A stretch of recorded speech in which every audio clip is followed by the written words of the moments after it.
Salut à tous, nouvelle vidéo pour la suite des huitièmes de finale aller. Petit débrief du coup sur les matchs qu'il y a eu ce soir et dont les pronos avaient été donnés hier dans la dernière vidéo.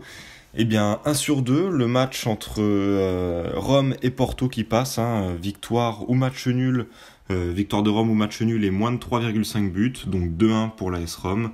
C'est passé, de l'autre côté j'avais dit Manchester ou match nul, et Paris qui avait eu un peu de mal dans le début de match, qui a bien pris le rythme.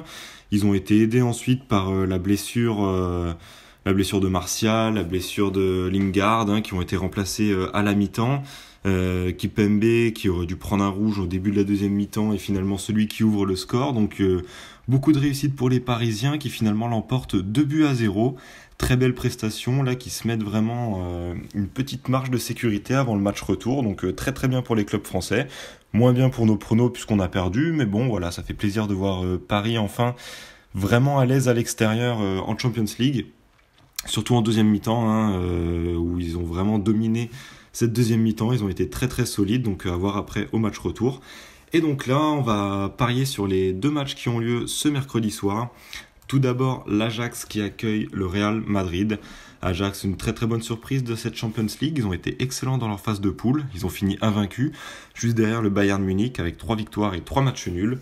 Par contre, ces dernières semaines, l'Ajax semble aller un petit peu moins bien avec une lourde défaite à l'extérieur, 6-2 sur la pelouse de Feyenoord et une nouvelle défaite à Héraclès ce week-end, 1-0. Mais bon, ça c'est à l'extérieur, dans leur stade, l'Ajax est beaucoup plus difficile à bouger, beaucoup plus solide. Ils l'ont montré en phase de poule en battant AEK et le Benfica sans prendre un seul but et en faisant 3-3 face au Bayern de Munich. Niveau effectif, ils sont quasi au complet, sauf pour le futur joueur du Barça, De Jong, qui est blessé, qui est incertain pour cette rencontre. Du côté du Real Madrid, après plusieurs phases, les joueurs de Solari semblent retrouver leur meilleur niveau, notamment avec un Karim Benzema qui est en très très grosse forme là depuis plusieurs semaines.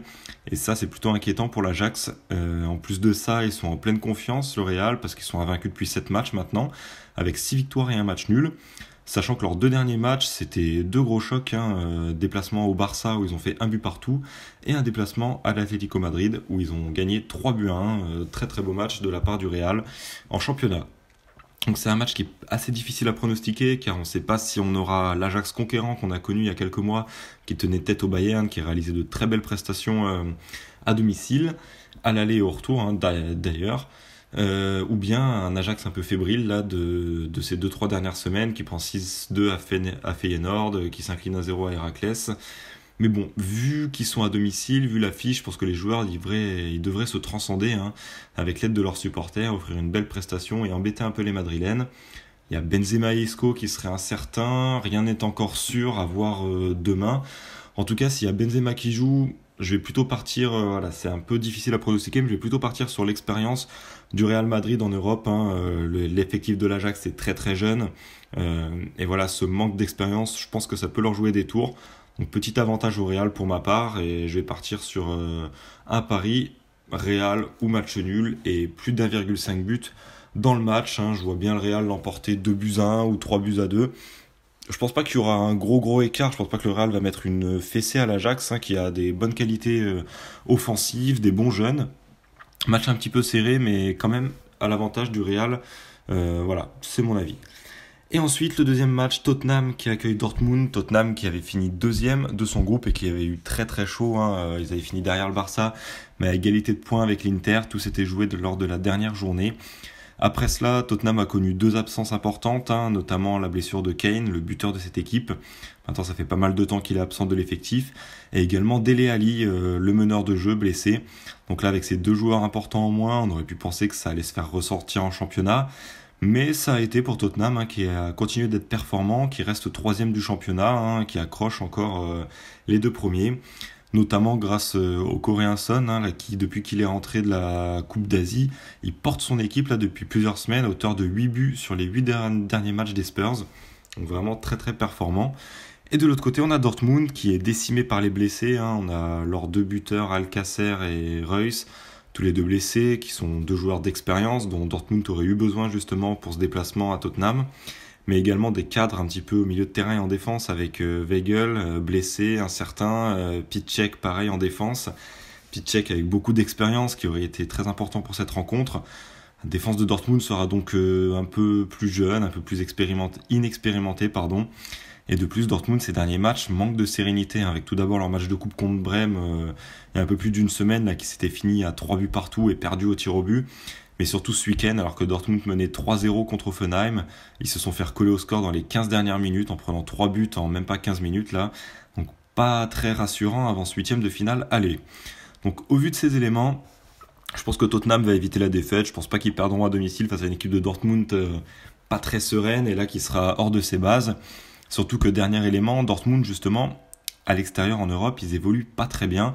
Sur leurs 9 derniers déplacements, ils ont gagné que 2 fois seulement sur 9, c'est pas beaucoup. Et les 2 victoires à l'extérieur, c'était cette année en poule contre Bruges et Monaco. Donc voilà, pas non plus contre des gros d'Europe. Bien sûr, là je dis Monaco, le Monaco de cette année n'était pas un gros d'Europe hein, par rapport au Monaco de l'année dernière. Petit à petit, Monaco revient bien, mais c'est pas le sujet. Donc je vais partir sur le pronostic Tottenham ou match nul. Je vois vraiment Tottenham, l'avantage à Tottenham hein, au vu de cette équipe de Dortmund avec pas mal d'absents et là qui manque un petit peu de sérénité sur ces derniers matchs. Ces deux équipes avec des très grandes forces offensives, donc on va avoir beaucoup de buts aussi. Donc voilà, moi je vais plutôt partir sur un Tottenham ou match nul, mais un pronostic les deux équipes marquent se tente tout autant pour moi. Hein. J'ai autant de confiance sur les deux paris, je pense qu'il va y avoir 2-1 pour Tottenham ou 2 buts partout, quelque chose comme ça. Donc voilà, ça nous fait du coup une cote à 1,82. J'ai choisi de combiner ces deux cotes, hein, donc récapitulatif.